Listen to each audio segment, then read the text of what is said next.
Historia de la filosofía, por Giovanni Fornero, volumen 4, 48, parte octava.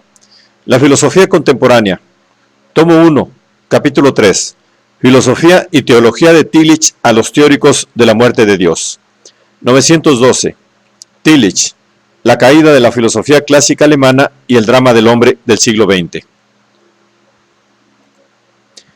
El programa de las nuevas teologías encuentra en Tillich a uno de sus principales precursores. Es más, aunque no entrando, en sentido estricto, en el área cronológica de las nuevas teologías, Tillich, como Bonhoeffer, pertenece en muchos aspectos a su atmósfera ideal. Paul Tillich nace en 1886 en Starzeldel, en la Prusia Oriental, y estudia filosofía y teología en Berlín, Tubinga y Halle, dedicándose en particular a la profundización de Schelling. Después de haber conseguido la licenciatura en ambas disciplinas, 1911 y 1912, y después de haber sido ordenado pastor de la Iglesia Evangélica Luterana en 1912, en 1914, al estallar la guerra, es nombrado capellán castrense del ejército alemán. La experiencia del conflicto mundial ejerce sobre él una gran influencia y lo persuade tanto del ocaso de los mitos del 800 como del carácter precario del compromiso cristiano burgués. Después de la guerra se convierte en uno de los líderes del movimiento socialismo religioso y empieza a publicar libros y artículos. Enseñante en Berlín en 1919, profesor interino de teología en Marburgo en 1924, donde conoce a Heidegger, docente de ciencia de las religiones en Dresde en 1925, en 1929 pasa a enseñar en Frankfurt, donde al no existir una facultad de teología, ocupa la cátedra de filosofía de la religión que había sido de Schiller. En 1933, cuando el nazismo toma el poder, Tillich, primer profesor no hebreo en sufrir esta vejación, es destituido de la cátedra, sea por su actitud generalmente anti-hitleriana, sea por haber alabado la expulsión de estudiantes nazis que habían golpeado a colegas hebreos y de izquierdas. Gracias al interés de R. Niebuhr, consigue emigrar inmediatamente a América y encuentra un puesto entre los profesores de la Union Theological Seminary, de la cual dirá: si Nueva York es el puente entre los dos continentes, la Union Seminary es la carretera de aquel puente, sobre el cual se mueven las iglesias del mundo. Un flujo continuo de visitantes de todos los países y de todas las razas pasaban a través de nuestro patio. Era casi imposible ser provincianos en tal ambiente. Una de las cosas que agradecía a la Unión era la perspectiva mundial de sus visiones teológicas, culturales y políticas. La experiencia americana de Tillich, que enseña contemporáneamente en la Columbia University, favorece su profundización en la psicología de lo profundo y corrobora su convicción de la necesidad de volver a pensar el cristianismo de un modo acorde con las estructuras sociales y culturales de la civilización contemporánea. Después de un dificultoso periodo de adaptación al nuevo ambiente, sobre todo por razones de idioma, Tillich empieza a encontrar admiradores y partidarios, siendo, después de la guerra, el teólogo más conocido e influyente de Norteamérica.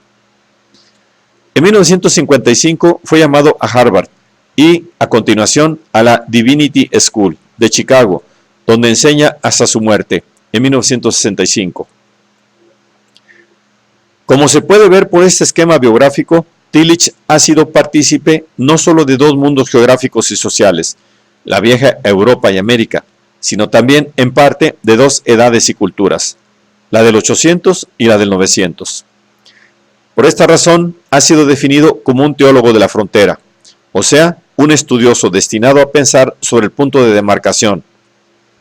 Estar en el confín entre dos épocas, dos culturas, dos disciplinas, dos naciones, fue sentido por Tillich dialécticamente como un deber y al mismo tiempo como un destino.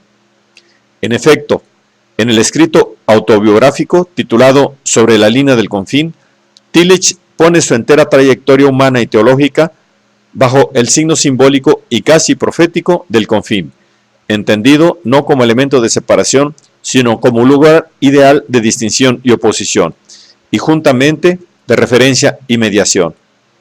De ahí el carácter mediador y sintético de su discurso teológico, basado en la idea de correlación. La obra principal de Tillich es Systematic Theology, una auténtica suma teológica cuyo proyecto se remonta a los años 20 y que le supuso 40 años de fatigas. El primer volumen es de 1951, el segundo de 1957 y el tercero de 1963, publicados en un único volumen en 1967 por la University of Chicago Press. Entre sus otras obras recordamos El coraje de existir, 1952, El nuevo ser, 1955, Religión bíblica y búsqueda de la realidad última, 1955, La era protestante, 1948, Dinámica de la fe, 1957, Sobre la línea del confín, 1964, El futuro de las religiones, 1966, Mi búsqueda de lo absoluto, 1967. En Alemania ha sido publicada la edición de las Gesammelte Werke, Stuttgart, 1959. La matriz histórica y cultural de la teología de Tillich está representada por el clima de crisis del optimismo del 800, provocada en Europa por el primer conflicto mundial. En un pasaje autobiográfico, él habla, en efecto, de una mutación interior producida en su mente después de la experiencia de la guerra y de sus horrores. La transformación sucedió en la batalla de La Champagne, en 1915. Hubo un asalto nocturno.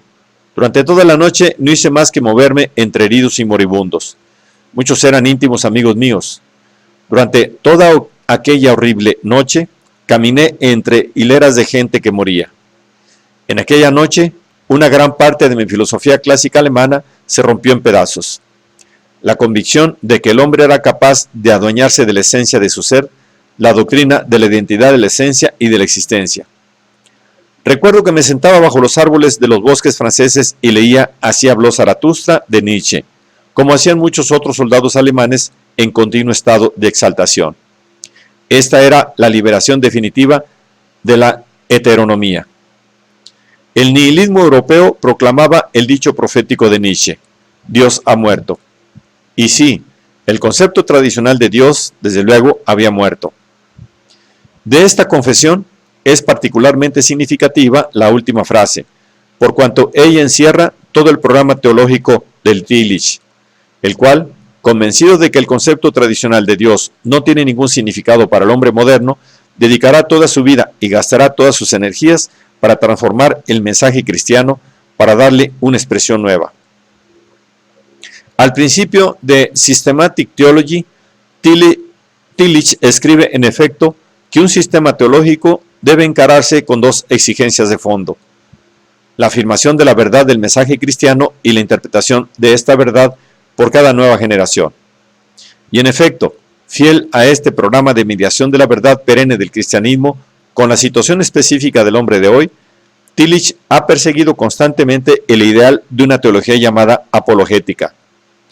Con este término, utilizado en un sentido más amplio que el tradicional, alude a un tipo de teología capaz de participar adecuadamente en la situación del propio tiempo, entendiendo, por esta última, no ya la condición psicológica o sociológica en la cual viven algunos individuos o grupos, sino el conjunto de las formas científicas, artísticas, económicas, políticas y éticas con las cuales ellos expresan su interpretación de la existencia, o sea, la totalidad de la autointerpretación creativa del hombre en un periodo particular.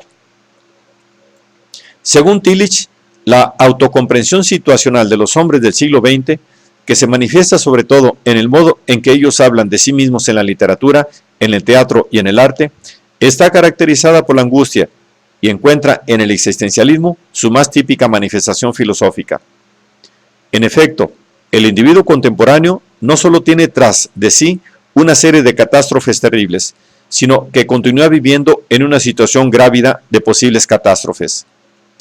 En vez de hablar de progreso, habla de crisis.